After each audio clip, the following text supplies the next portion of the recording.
In 2002, Andrea Yates stood trial in Houston, charged with capital murder. Prosecutors argued Yates carefully planned her actions and knew they were wrong, meeting the legal standard for criminal responsibility under Texas law. Prosecutor Joe Omby. It's not that I am without sympathy, it's not that you are without sympathy. But what you're asked to do at this point is decide this case on the facts and the law, not sympathy for Andrea Yates. No. Defense attorneys countered that Yates suffered from severe mental illness, including postpartum psychosis. They said she was a mother who thought she was saving her children from hell. Defense attorney George Parnham. If this woman doesn't meet the test of insanity in this state, then nobody does. Zero. Texas law said Yates could only be found insane if she didn't know what she was doing. The state claimed her story about satanic delusions came only after the murder, after she talked to police. Prosecutor Kaylin Williford. She looked him eye to eye and said, I killed my kids. Not I saved my kids, not I am the great Satan and I need to be executed because of the cruel dilemma I have been in. I killed my kids.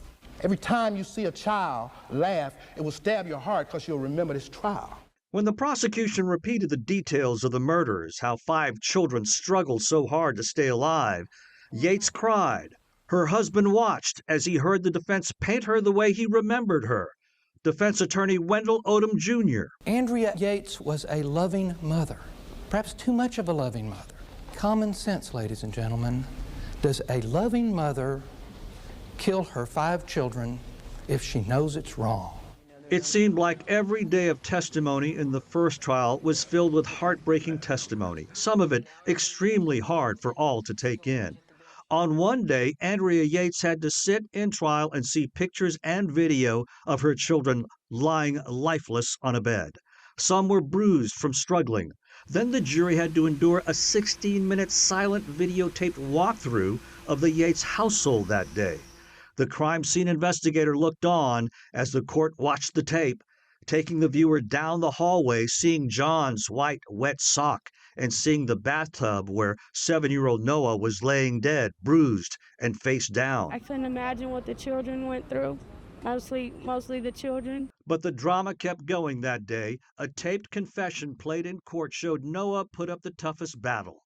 Question, did he try to run from you? Answer, yes.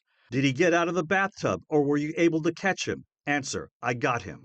She also described how Mary was in the bathroom crying as her brothers were being drowned. As to the why, I realized that it was time to be punished. Question, what did you need to be punished for? Answer, for not being a good mother. Prosecutors telling the jury no loving mother would chase down her children, hold them down as each one tried to breathe in a bathtub full of water. Andrea Yates knew right from wrong, and she made a choice on June 20th to kill her children deliberately with deception. The defense countering, saying Yates was suffering from a severe psychotic episode. If we have an insanity law, and if Andrea Yates is not insane, then we just really don't have an insanity defense, do we? She's the sickest woman several of these doctors had ever seen. The jury would have to decide guilty of murder or not guilty by insanity. The day finally came when they had a verdict. In cause number 880205, the state of Texas versus Andrea Pia Yates. We, the jury, find the defendant, Andrea Pia Yates, guilty of capital murder as charged in the indictment. Signed by the foreperson.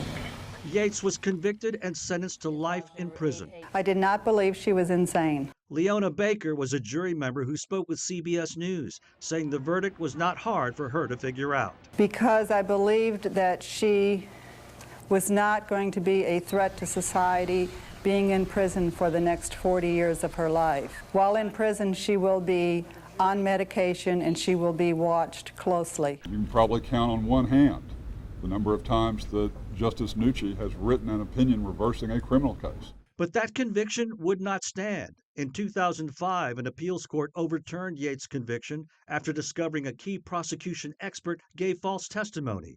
So there was a second trial, and the case was argued all over again. But this time, Mr. Foreman, has the jury reached a verdict in each case? a different outcome. We, the jury, find the defendant Andrea Yates not guilty by reason of insanity. Signed, Todd Christopher Frank, foreman of the jury. This time the jury sided with the defense. Instead of prison, Yates was committed to a state mental hospital where she remains under court supervision. I think the right thing was done, and mental health, I think, has been addressed. That's so important.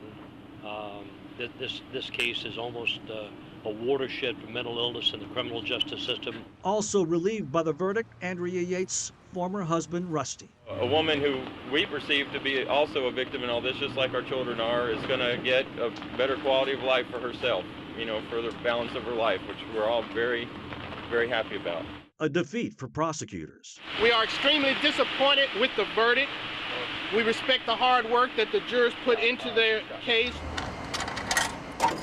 The Andrea Yates case is now widely cited in discussions about mental illness, the insanity defense, and how the justice system balances accountability with treatment.